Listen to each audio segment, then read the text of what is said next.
Subhanahu wa ta'ala, bersolawat kita kepada baginda Rasulullah Muhammad sallallahu alaihi wasallam. Semoga kita kelak di yaumil akhir mendapatkan syafaatnya dan diakui sebagai umatnya. Amin ya rabbal alamin. Yang sama-sama kita hormati dosen pengampu mata kuliah Tafsir Tarbawi, kemudian rekan juang Bapak Ibu hadirin sekalian yang terhormat dan yang dibanggakan. Baik, langsung saja pada kesempatan kali ini saya ditunjuk sebagai moderator dan presenter hari ini yang pertama akan mempresentasikan hasil kegiatannya yaitu Bapak Kusdil. Langsung saja kita persilahkan kepada Pak Kusdil untuk mempresentasikan hasil kegiatannya. Dipersilakan, Pak. Terima kasih kepada Bapak Ahmad Fajar yang sudah mempersilakan saya untuk mempresentasikan makalah yang pertama pada hari ini.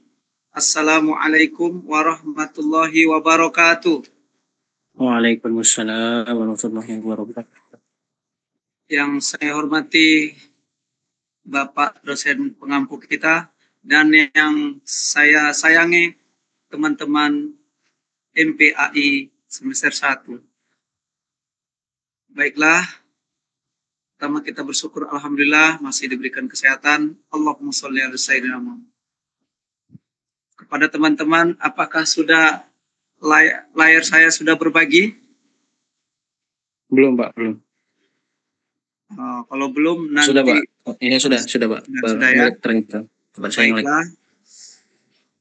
Lanjut mata kuliah Tafsir Tarbawi, kisah-kisah dalam Al-Quran. Introduction atau latar belakang ya, di dalam Al-Quran Allah telah menceritakan kepada kita kisah orang-orang zaman dulu dan menggambarkan kisah ini sebagai kisah yang sepenuhnya benar, sebagaimana mereka menggambarkan kisah ini sebagai kisah terbaik atau ahsanul qasas. Ada shotnya ya. Kepada Bapak Ibu tentunya makalah yang setelah saya bagikan itu lebih lengkapnya. Ini saya hanya titik-titik poinnya aja.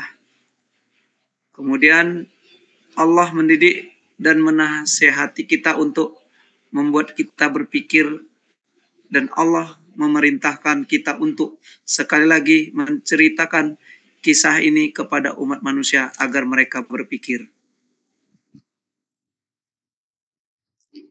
Theoretical study, kajian studi atau kajian teoritis.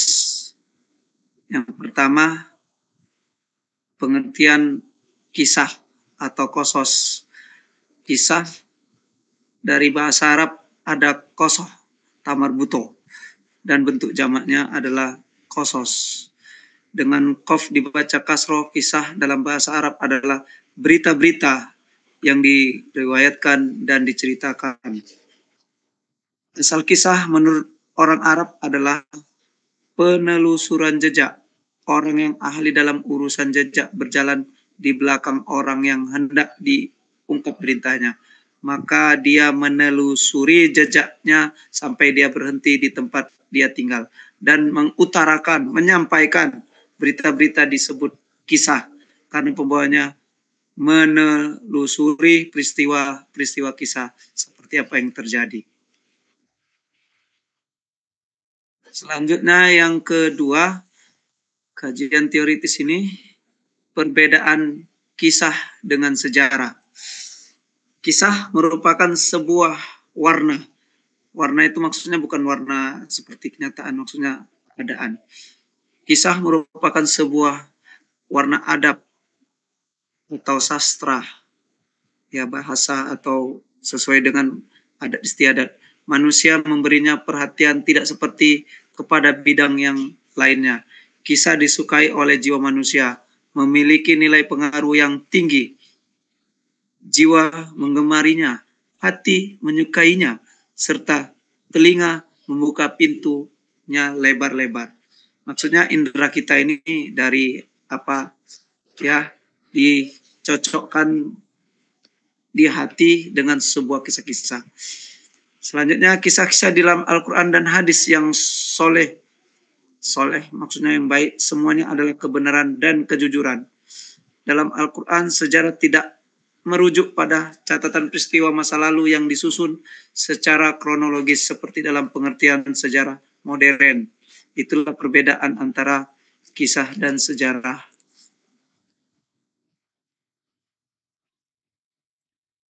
Kemudian yang ketiga, kajian teoritisnya bentuk-bentuk pengungkapan kisah. Bentuk-bentuk pengungkapan kisah yang pertama, bentuk pengungkapannya satu berdasar jenis kisah. Berdasarkan jenis kisah, Al-Quran menceritakan kisah Nabi Nuh, Ibrahim, Musa, Isa, termasuk dakwah mereka, mujizat yang diberikan, akibat yang menimpa kaum mereka. Kemudian berdasarkan kisah selanjutnya adalah kisah umat terdahulu. Diceritakan sebelum Al-Quran diturunkan berangsur-angsur, tentunya kan kisah itu melalui wahyu Nabi Muhammad. Mana mungkin Nabi Muhammad kalau nggak ada wahyu, udah tahu yang zaman-zaman dulu. Kemudian kisah yang terjadi pada masa Nabi, menceritakan yang terjadi pada Nabi Muhammad, Perang Badar, Uhud, dan lain-lain. Dua, berdasarkan bentuk pengungkapan. Bentuk pengungkapan bisa kisah penyampaian langsung, pengulangan dengan variasi, pengungkapan dengan gaya bahasa yang beragam, dan lain-lain selanjutnya.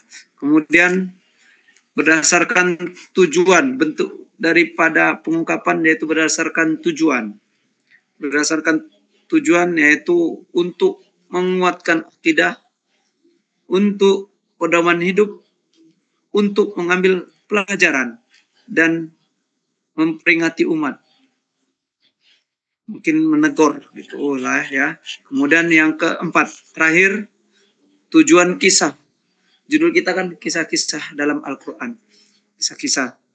Yang tadi tahu kita perbedaannya antara kisah dan sejarah ya. Kemudian tujuan kisah ini, yang pertama, satu, tujuan kisah dalam Al-Quran. Pertama, untuk menetapkan bahwa Nabi Muhammad benar-benar menerima wahyu. Kemudian kedua, untuk penghibur kegalauan hati Nabi. Ketiga, untuk mengubah pandangan ahli kitab. Bla bla bla yang lebih panjang nanti kalau kita bahas panjang sekali. Yang keempat, pengungkapan cerita Al-Quran menggunakan gaya bahasa yang deskriptif dan dialogis. Yang kelima, memberikan pengetahuan tentang syariat umat terdahulu. Keenam, mengikuti perjalanan sejarah, baik berupa jatuh bangunnya peradaban manusia. Ketujuh, menguatkan wahyu yang diterima Nabi Muhammad Sallallahu Alaihi Wasallam mengenai kisah-kisah umat terdahulu. Kemudian yang kedua, dari bagian 4, rahasia pengulangan kisah dalam Al-Quran. Ada banyak aspek pengulangan atau tikror surah dalam Al-Quran. Ada tikror kisah dan ada pula tikror dari segi lafaz, seperti ayat fabi ayyi ala rabbikuma tukadziban dalam surah Ar-Rahman ya.